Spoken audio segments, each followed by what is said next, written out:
Namaskar. Elections over. The results will be declared 13th of May 2023. Now, between the election and the result, there is something called as exit poll. And we are going to discuss that exit poll. Now, we are also going to answer a couple of questions. Question number 1, is it a cakewalk for Congress? Is Karnataka going to be a cakewalk for Congress? Question number 1. Question number 2, what's going to happen to BJP and Congress after Karnataka elections? Two questions we will answer.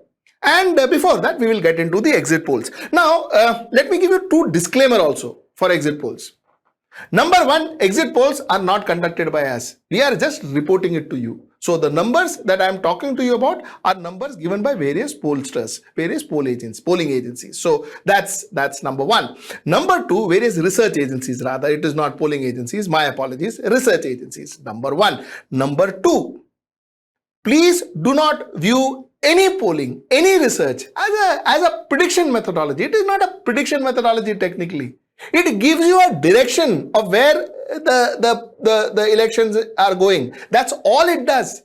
Nobody can predict numbers, only God can. Nobody can predict exact numbers. All that doesn't happen. And if those numbers are predicted exactly, it's purely fluke. Believe me, 30 years of doing research, I will guarantee you that if numbers are exactly the same, then it is not a prediction, it is purely luck.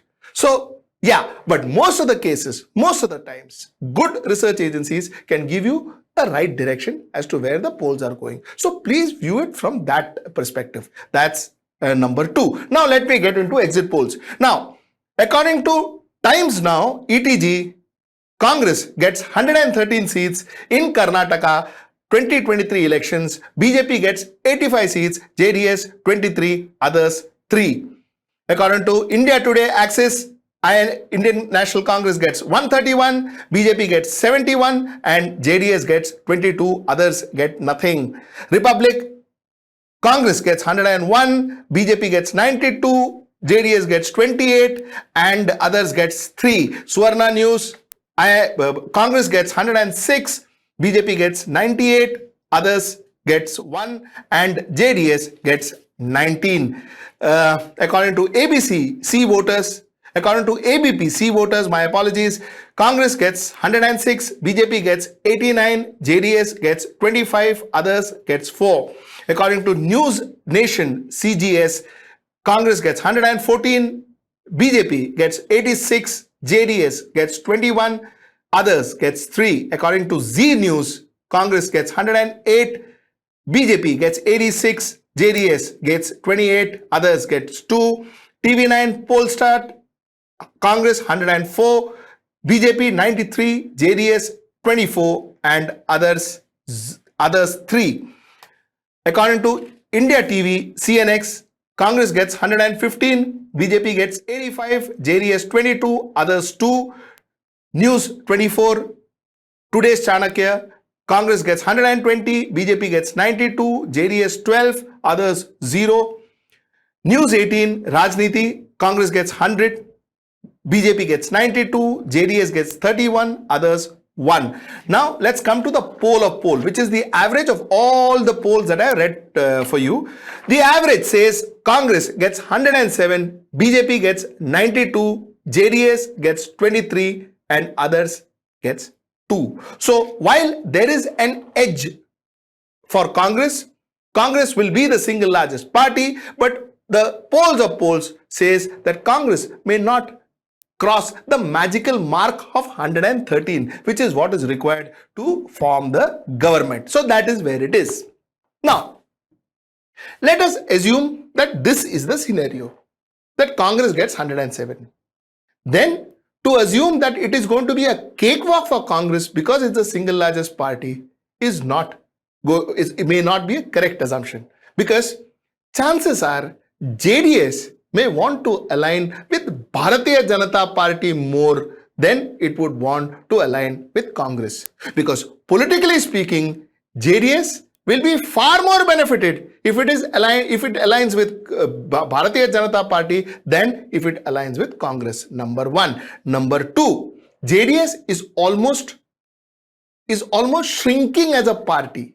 It is almost shrinking as a party, and boost which is having some presence in national in Delhi, and working with the single largest party in the country and all of that, may give them that kind of boost that they require. So the chances are JDS will want to align with BJP. Point number 2. Point number 3 is JDS didn't have a good time last time with Congress. Congress didn't give Kumaraswamy a good time last time when they aligned with each other. So that's something that he will remember, isn't it? So the point is, JDS may not be an easy ally for Congress. That's number 1. Number 2 is, Congress definitely therefore should start talking to JDS, should start offering JDS something that Bharatiya Janata Party cannot offer. Congress will have to compromise. Congress will have to give more than what they get. So there it has to be a complete one-sided negotiations with the JDS, where JDS gets more than what it gives. So only then would possibly JDS would tie up with Congress. So that's if the scenario is like this. If the scenario is like Congress is getting the majority, then there is no debate. Congress, it will be a cakewalk for Congress. Congress can make the government, because I will tell you why. The chances of Bharatiya Janata Party trying to break Congress leaders, break Congress MLAs this time may not happen. And I will tell you why again. The reason is because if Bharatiya Janata Party does that, Bharatiya Janata Party is going to get a lot of flank from across the nation, because they have been doing it far too many times and far too often. We saw that in Maharashtra, we saw that in Madhya Pradesh. They have been doing it far too many times and far too often, and that this crushing of democracy, as we see it, is something that's not going to go down well. So Bharatiya Janata Party will not make this obvious mistake of breaking their MLAs, kidnapping their MLAs or taking their MLAs somewhere, and all that what we saw in Maharashtra. All that may not happen. So if Congress wins, if Congress gets their numbers, Congress gets 113, chances are Congress will form the government, and that is not a problem. That may not be an issue. Now, that's point number 2. The point number 3 is what happens to Congress if they win, and what happens to Bharatiya Janata Party if they lose. Now, if they win, Congress gets a start. This is a win after a long time for Congress. So Congress gets a fantastic start. Mind you, ahead of the road are states where the probability of Congress doing well is very high. For instance, Madhya Pradesh, the probability of Congress doing well is fairly good.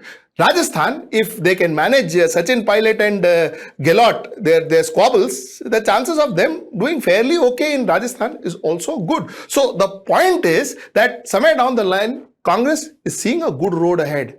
But proviso, Congress can manage to take advantage of the position, and Congress can manage to make good those opportunities that are presented in front of them. So that's as far as Congress is concerned. As far as Bharatiya Janata Party is concerned, Bharatiya Janata Party will lose such a major election. It's not that they have not lost, but such a major election after a long time. So Bharatiya Janata Party will also have to now put a lot of impetus on the states like Madhya Pradesh and Rajasthan, so that they still maintain that this juggernaut image that they have in Indian political scenario. To maintain that, they need to win. And the fact that I think Bharatiya Janata Party needs to introspect. While they have been a fantastic election machinery and all of that, are the methods that they are using to win elections, are they being now rejected by people? Are people saying no to those methods now? Communal methods or breaking political parties, all these methods that are being used, are people fed up with all this?